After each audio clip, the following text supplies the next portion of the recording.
Hello friends, मैं हूं doctor नीलम मोक्ष हीलिंग जीरकपुर से। आज मैं आपको बताने जा रही हूं ओट्स के बारे में। मेरी कोशिश रहेगी कि जिनको भी हार्ट से रिलेटेड प्रॉब्लम्स हैं उनको कौन कौन सी चीज़ें खानी चाहिए और कौन सी नहीं खानी चाहिए, एक एक करके मैं आपको बताऊंगी। तो आज सबसे पहले मैं आपको बताऊंगी ओट्स के बारे में। ओट्स, जिसको कि जई भी कहा जाता है, ये एक सीरियल ग्रेन है, मतलब कि मोटा अनाज जिसको कहते हैं, और इसमें ग्लूटेन ही होता है। ओट्स में जो होता है सॉल्यूबल फाइबर्स प्रेजेंट होते हैं, इसलिए ये कोलेस्ट्रॉल यानी कि फैट के लेवल को बॉडी में और ब्लड में कम करता है, बीपी को कम करता है।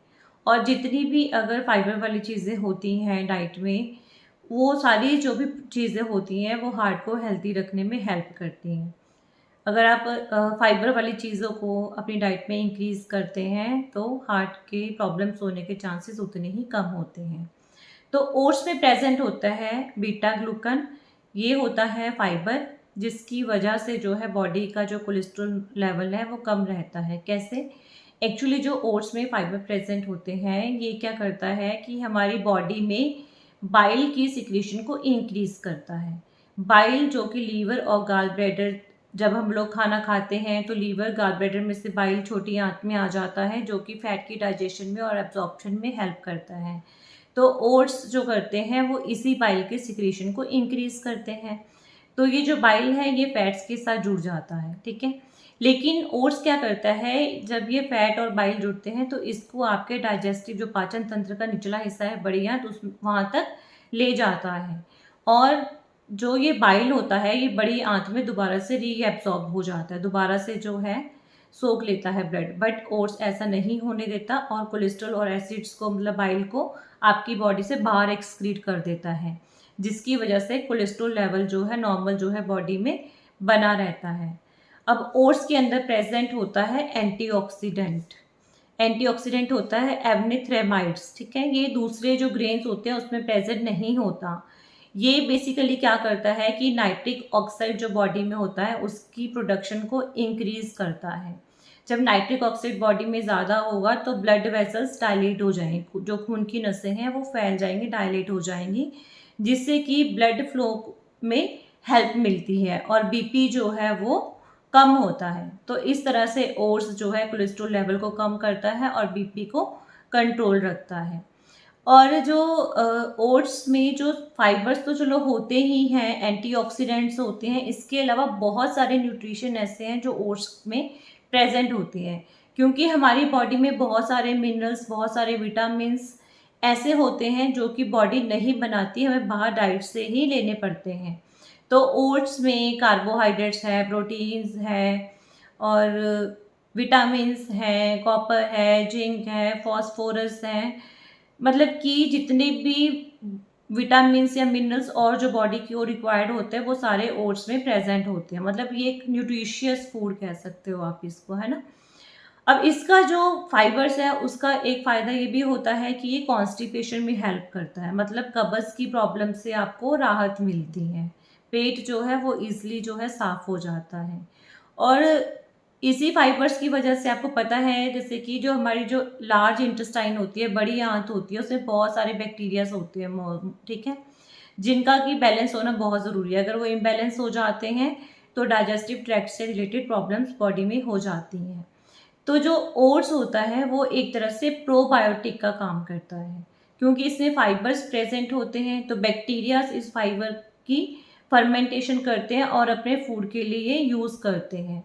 तो एक तरह से जो ओट्स है वो इंटेस्टाइन का जो माइक्रोबायोटा है उसको बैलेंस करने में हेल्प करता है, मतलब कि बैक्टीरियल जो फ्लोरा होता है इंटेस्टाइन में उसको बैलेंस करता है, जिसकी वजह से जो इंटेस्टाइन से, माइक्रोबायोटा से रिलेटेड जो प्रॉब्लम है उसमें हेल्प मिलती है, जैसे कि इरिटेबल बाउल सिंड्रोम।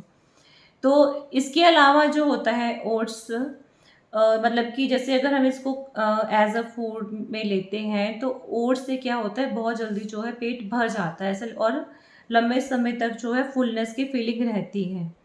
और दूसरी बात है कि ओट्स से एक हार्मोन सीक्रेट होता है, जिससे कि हमें एक स्टेटी वाली फीलिंग आती है, मतलब कि हमारा, जैसे हमने मान लो भूख लगी और हमने खाना खा लिया, एक फीलिंग होती है ना कि भैया बस पेट भर गया, तो वो फीलिंग जो है ओट्स खाने से आती है। इसकी वजह से जो है बार-बार जैसे हमें आदत है कि बीच में कभी स्नैक्स ले लिया या 2 मील्स के बीच में कभी कुछ खा लिया, तो वो जो है मतलब कि खाने की हैबिट जो है वो छूट जाती है, क्योंकि ओट्स की वजह से काफ़ी लंबे समय तक पेट भरा रहता है, भूख जो है मतलब नहीं लगती है। तो इसकी वजह से ये जो है बोला जाता है कि वेट लॉस में हेल्प करता है, क्योंकि एक बार आपने खा लिया तो पेट भरा-भरा रहेगा, पूरा दिन भूख नहीं लगेगी, तो वेट लॉस में हेल्प मिलेगी।